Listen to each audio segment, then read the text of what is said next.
Hey, what's up, guys? It's Des here. So we weren't able to get a full episode put together here. It was just a hectic week for everybody. Me personally, had a little issue with my dog. Had to take him to the emergency vet clinic and all that jazz. So I wasn't able to get a full one here for you guys. But next week, it'll be basically a playoff edition super show because the regular season just recently ended. But that'll continue next week. This week we have Jackson McDonald from the Canucks Army joining us to talk everything Vancouver.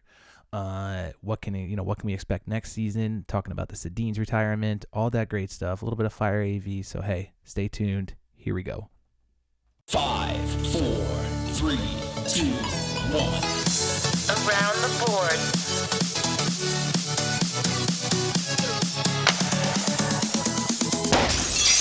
And we're here. Joining us for this interview is Jackson McDonald from Canucks Army. Jackson, say hello. Hey, how's it going? Good. Thank you for joining me here. It's just me this time because I know Dunk and Rob, they had their own stuff to do, so it's just me now, me and you here. So tell us a little bit. A little heart to heart. Yeah, exactly. That's all right sometimes. That's all right. But so tell us a little bit about yourself here. All right. So obviously, like you said, my name is Jackson McDonald. I have covered the Canucks for Canucks Army for about, I think we're coming up on my third year now. I started writing in the 2015 off season. So Canucks Army, we cover a lot of stuff on sort of the analytical side of the game.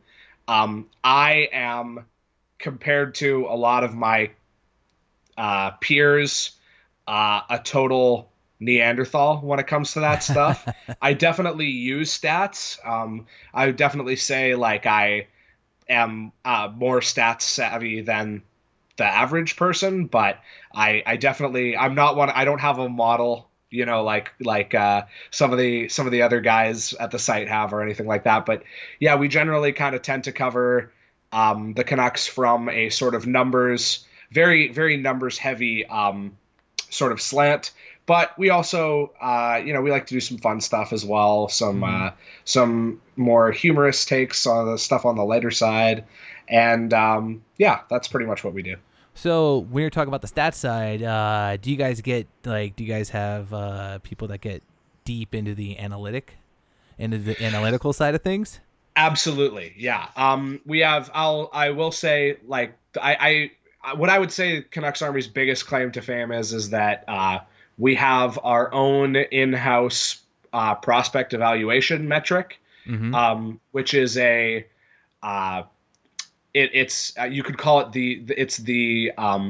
its ancestor was a prospect evaluation model that is now used by the Florida Panthers because they hired now four of our ex-writers to work for them. Thomas Drance, who wrote for Sportsnet for some time, is now their PR director. And then they have three ex-writers who work for the scouting department. So, and Canucks Army has produced a few different NHL employees now as well. Cam Sharon, longtime Canucks Army managing editor, now works for the Toronto Maple Leafs. Wow. I'm sure there are others I'm forgetting, but yeah. So we definitely like to look at analytics, but it's not I would say it used to be our bread and butter, but now it's more of it's a lens that we use to tell stories and to, do all kinds of analysis that's sometimes going to be really numbers heavy, but other times it's going to be more just looking at common sense stuff. That's more what I like to do. I do a lot of just like op-eds and stuff because that's what I'm good at. But cool. That is that's pretty crazy though. So like all these people just branched off and you said they basically hired them to do these other things for all these other organizations. So that's pretty interesting. I never knew they could I feel like, because isn't Canucks Army mostly like a blog type type absolutely thing, is, or yeah. because But it's not like it's I'm sorry, it's not like the official no, like God, no, no, right, no. right. It's just it's I would say it's the um, if not the one of the biggest Canucks blogs in the Sure, city sure. and in BC, but it's definitely grown from being what used to be sort of a small like fan run blog to something that's taken more seriously. Mm-hmm. Although I'm sure if you asked some people that work in hockey and some people that work in the media, they would not feel that way. But it's produced a lot of I definitely think we're more respected now because it's produced some guys who work for NHL teams and some other guys who work in the media now. Yep. So it's I would say it's like if you want to one day either write about stats or write about hockey in a larger sense, it's the place you want to start if you're in Vancouver. Sure, sure. So where real quick, Mhm. where can people find Canucks Army? You can find and everything at Canucks Army. Either you can find us on Twitter at Canucks Army, CanucksArmy.com, and you can follow me at Johnny_Pierogi, and I tweet about that stuff all the time. So I'm a good resource to have if you're interested. Awesome. Awesome. So let's just get right into the season here. I guess the season that just ended. So what was some positives that, Vancouver fans can take away from the Canucks season this year? Well, it's funny because the team was pretty awful this year. I'm not going to lie. Okay. The underlying numbers were terrible. Really, really struggled to keep the puck out of their net. Mm-hmm. Struggled to, outshoot their opponents, and at times even really struggled to put the puck in the net as well. Even though they did have a renaissance season from Daniel Sedin and also a fantastic season from their great rookie Brock Boeser. Mm-hmm. So it was really looking like it was going to be another just depressing slog to the end. But honestly, when the Sedins announced their retirement, it was like the city united.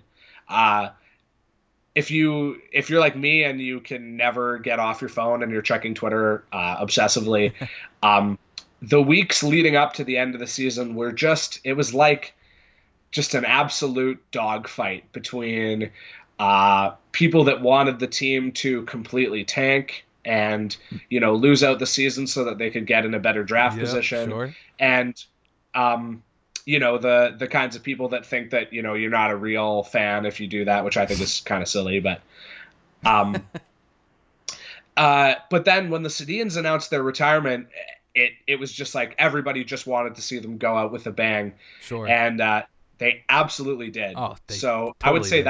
that's the biggest positive was getting to watch the Sedins go out on their own terms Mm-hmm. and just get an absolutely wonderful send off by the organization, by the fans at Rogers Arena, and honestly also by the Edmonton Oilers and their fans and organization who I did a saw great that. job as well. I saw that. That was awesome. And even the last goal that they scored, I believe it was in Vancouver in overtime, right? That's right. Yeah, When, Daniel Sedin scored yeah. he had 2 goals in that game. Yeah. And the absolute last thing that the Sedins did in their Together. careers in Vancouver was combined for a game-winning goal. Yeah. So. You couldn't have wrote that story like any better, And it was the team, obviously the fans. As somebody who's been watching Canucks games for literally as long as I can remember, that is maybe the loudest I've ever heard the arena, and that includes the 2011 playoffs. So it was really unbelievable, and the organization they really did it right. They let the Sedins finally kind of soak up the limelight that they've avoided for so much of their careers, and they even something that got me a little misty-eyed watching the final game. When they announced the 3 stars, they only had 1 star, and it was shared by Henrik and Daniel. Oh, that's awesome. And it was just a wonderful, really, really, truly wonderful send off for 2 players that have meant more to the organization than I would say probably any other players in the team's history. So. Right. And yeah, I did not know that they did that actually over there in Edmonton. So that's pretty awesome. And that was actually going to be my next follow-up question. Actually, was going to be about the Sedin twins, and we just totally just jumped right in there on them. But yeah, fair enough. But I mean, that's the thing, right? Is that it really is. When we're looking for positives, that's really the biggest one. I guess to maybe better answer your question in a way that doesn't involve the Sedians, the huge positive from the Canucks season was getting to watch Brock Boeser be probably the team's best young player since Pavel Bure. Right. In his first season, 29 goals. I'll pull up the stats here. 29 goals, 55 points in 62 games. Unfortunately, he was injured in a game against the New York Islanders and was not able to finish out the season. But that's the biggest positive, probably overall. But obviously, if you're talking the last month or so, it's impossible not to talk about Daniel and Henrik. So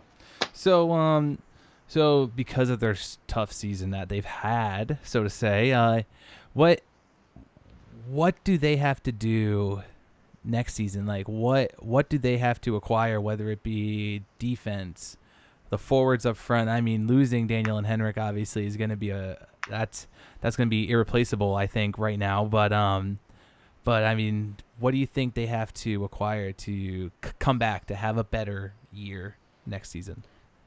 I think they're really in tough to try to improve next season. I think it's funny to say this when obviously they've been the talk of the town for, I mean, really 17 years, but especially the last week or so. But I really don't think the team, the fans, or anybody really understands the magnitude of this loss, because obviously people talk about what the Sedians meant to the team from an emotional standpoint, a leadership standpoint, what they meant to the community. But there's a legitimate case to be made that they were still the Canucks' best players this year. Oh, yeah. I mean, the obvious exceptions would be that Bo Horvat and Brock Boeser were also played really well for the Canucks this season, but they missed about a quarter of the season to injury, and they didn't play as consistently as Henrik and Daniel. I was curious. I always keep updated on what Corsica.com has for advanced stats and underlying shot metrics or and things like that. And I just decided, now that the season's over, that I would check again. And wouldn't you know it, when you look at even strength Corsi 4 percentage, the team's 2 best players to end this season, 1 and 2, were Daniel and Henrik Sedin. Wow. So, these were guys who, they didn't get first line minutes this year for most of the season. They played in a sheltered, played a lot on the power play, played third or fourth line minutes at even strength, and they still both put up 50 points or more. Wow. And kept their head above water by shot metrics, which the entire rest of the team was essentially unable to do. So, I think the team's really going to struggle to replace, when you consider, first they have to replace the production, and then obviously trying to replace what they meant to the team is, you can't do that. Right. So I'm actually really concerned about, what they're going to have to do next year. But as far as, what their needs are, I think the biggest and most obvious need is to build the prospect pool on defense. The thing about prospects is that, you could always use more. There's no team in the league that wouldn't take more better prospects. But the Canucks, when you look at their prospect depth on blue line, it's really Oliu, Levy, and that's it. Last draft. They had a really good, a really fantastic draft for improving forward depth. Obviously, they got Elias Pettersson in the first round, which is a boon to any team. But they also did a really good job building up the forward ranks in those later rounds, taking some really good bets on guys like Cole Lind and Jonah Gadjevich. And what they really need to do is have another draft like last year, but for the defense position. Right. Interesting. Well, that's that's some good insight on it. And like you said too about the prospect thing, it's you can never have enough. And I mean that's from the Rangers' point of view, being a Rangers fan over here too. That's totally what they did this past trade deadline. Is they sold, Yeah, they sold all their guys and stacking up on first round picks, second round picks, third round picks, and well, it's funny, and, picking up a lot of those prospect guys. It's funny that you say that because I think the Rangers, it's really hard to pull the plug on your season when you're in a playoff spot. But I think they really have done it right. And if you look at what they've brought in over the past season and a half, they're obviously, it's really hard to replace being able to get a top 5 pick like the Canucks have been able to do in recent years. Sure. But if not for that, I would be saying that the Rangers have leapfrogged the Canucks this year in rebuilding, and they've only been doing it for half a season, Right. as opposed to the Canucks who have been ostensibly doing it for 4, maybe even 5. Right. So, feel good about where your team is at, because it could be a lot worse.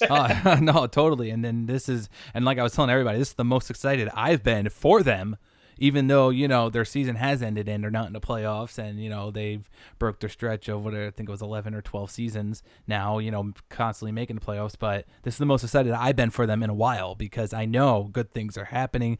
And that is going to lead me to my next little transition here. Absolutely. Nice little segue is talking about Alain Vigneault. So he was your guys' coach for a while there, and it seemed like he had a good record for the most part as a Canucks coach. What's your take on Alain Vigneault?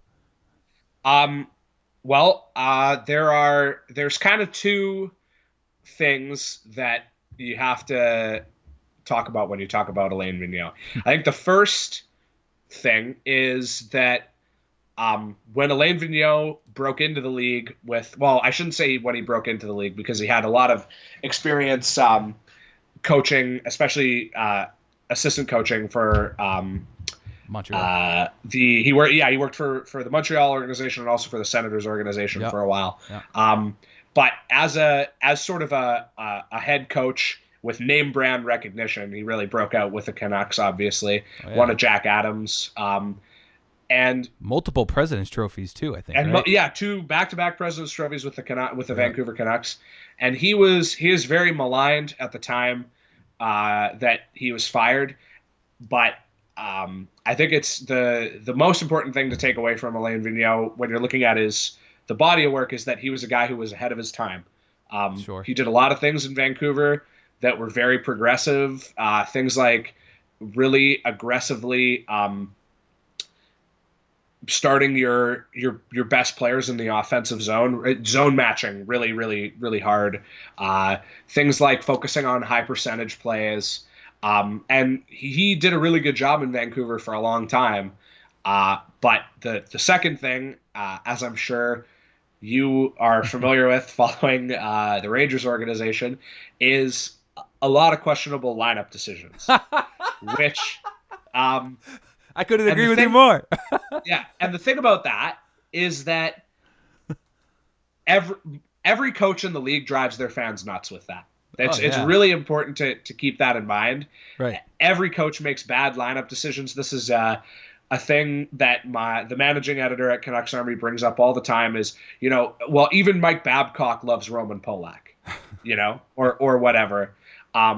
And, with Alain Vigneault, it was Tanner Glass. And then in New York, it was Tanner Glass again. But so true. It's the funny thing about Alain Vigneault is that, he coached a team in Vancouver that had really great underlying shot metrics for most of his tenure there. And then he moved to New York, and he kind of adjusted his coaching style again. And the shot metrics were not as good, but the Rangers really played that counterattack style that the rest of the league wasn't really doing. When everybody else decided to zig, the Rangers kind of zagged, and it really worked for them for a long time. Oh yeah. But it seems like over the past couple of seasons, he hasn't really worked with what he's had to the best of its ability. And so, when you look at the team and they're not putting up numbers like they had in the past, and their underlying numbers look really bad, they finished the season with the worst Corsi for in the league, which is impressive, honestly. I think Alain Vigneault is a great coach. I think if I am a team who's looking for a new head coach, you could certainly do a lot worse, and I think he's absolutely proven that he is a good coach. You always worry about whether or not the game has passed a guy by who's at that point in his career, but that's totally what I was thinking too. Was because the style of the game has changed dramatically in the past 5 years, especially. It's not so much the defense and grinding out games. It's all about the speed. The Connor McDavid's out there. It's all about the speed and skill. Yeah, it's interesting because my personal take on the situation with the Rangers is that Alain Vigneault is a good coach. He was a good coach for the Rangers for most of his tenure there. But much like what ended up happening in Vancouver, I think it reached a point where the team clearly wasn't going to go anywhere. And Alain Vigneault is not the guy you want behind the helm of a rebuilding team, because he's just not going to give tons and tons of ice time to younger players. Exactly. So it just made sense for the team to move on. And that's not, if Alain Vigneault does what he did when he left Vancouver and goes to another team and makes it all the way to the Stanley Cup final, I don't think that the Rangers necessarily should feel bad about that, because I do think it was just time for the organization to move on, and that's nobody's fault. Right. Yeah, no, and that totally seems to be the biggest complaint with Ranger fans this season, was because they had all these kids that they signed in the beginning of the year, whether like the kid Elias Anderson, Philip Hedl, all these kids, and then there was Pavel Buchnevich, who was playing for the Rangers, and he was like AV's going all up and down the lineup, but really, if you look at Buchnevich's numbers, it was like the dude was our best playmaker for the whole season. When he had a great season, he really did. Yeah, even though the I don't know what, I haven't taken a look at the counting stats necessarily, but when you're trying to keep up with who looks good in terms of underlying numbers, like Buchnevich was always showing up as a player who was playing really well. So I understand the frustration. And it's been a storyline in New York for a long time too, right? Like, this is not a new thing where you're frustrated with Alain Vigneault playing. Just suddenly this season he just won't play his good players, and he's focusing on playing these older veterans that aren't as good anymore or whatever. Like the Tanner Glass thing, I feel like I've been hearing about Tanner. I feel like I heard about Tanner Glass for like 5 years. So I understand the frustration. Oh yeah. But anyway, so enough about the Rangers. So sorry, no worries. Sorry, we just went way off the rails. No, it was totally good one conversation. But going back to Vancouver now. So obviously with the Sedin twins retiring, you're also losing a captain. Who do you think? Who do you think is going to be the voice in the locker room and that can get that next C on their sweater? Well, I think the obvious conclusion long term that you would come to is to say that the next captain of the team would be, or the next long term captain of the team, anyways, would be Bo Horvat. That's something that, excuse me, sorry. That's something that people have been saying really since he was drafted. And I usually kind of, I scratch my head at that kind of talk, especially when you're talking about an 18, 17-year-old kid. Sure. But Bo Horvat's really, he's just proven it over the past, over his entire career so far, that he's good with the media. He's the perfect kind of player that you want in that scenario because everybody likes him. The media likes him. He's a good quote. And this kind of stuff is important. Like, we act like the captaincy position is really about, how you are in the locker room. And that's a huge part of it, but it's also really important that you're good with the media. Sure. And that you can play kind of like a PR representative almost. And that's something that I think they're really going to miss about the Sedins. But in the short term, I'm just not sure they're ready to give it to someone who's so young. Bo Horvat just turned 23. So I think the most likely scenario here is that they probably wait a year or two and just give a few guys the A and kind of let them share the load until they feel like Horvat is ready. Sure. Something that's kind of terrifying is that in recent interviews, the team's management, when asked about leadership and things like that, have used names like Brandon Sutter and Louis Eriksson and Eric Goodbranson a lot, which I think any Canucks fan kind of grinds their teeth when they hear that. But at the risk of sounding unprofessional here, I don't think even they are that stupid. So I think the most likely scenario, yes, is probably they wait a couple years, but their next captain is Bo Horvat. All right. Well, you heard it here first, guys. You heard it here first. No, but no, that's awesome. So a lot of things, hopefully some good changes there for the Canucks coming up this upcoming season. Next season, next season, upcoming season. I feel like it's starting to, a couple weeks I sound like, but when the team that you cover or the team that you follow or whatever is out of the playoffs, next season starts soon as game 82 is over. Sure. Right. Sure. That's what you're looking at. What do you care about the playoffs? Team's not there. So it's the draft and then the next season. That's what you're looking at. Right. Right. So. And I think there's going to be some exciting things happening at the draft. I'm talking trades between certain teams, but that's a whole nother story. Oh yeah. I mean, there's going to be a lot of movement, but we don't need to get into that. No. Exactly. So, but anyways, that's all I got for you, man. Thank you for coming on. And again, you want to tell everybody where they can find you? Yep, absolutely. You can follow me at Johnny_Pierogi and keep up with the site at CanucksArmy.com for all the good news, all that deep analysis that you crave. You can find that at Canucks Army. So cool. Well, again, Jackson, thank you for coming on, man, and we'll catch up with you later. Yeah, no worries. Thanks for having me. I'll talk to you soon. Got it. Bye-bye. Hey ATB fans, don't forget to follow us on all your social media accounts, on Twitter @_ATB podcast, on Instagram search Around the Boards, on Facebook, facebook.com/Around the Boards, in the iTunes store and Spotify now. Don't forget to subscribe there to follow us for all our latest episodes.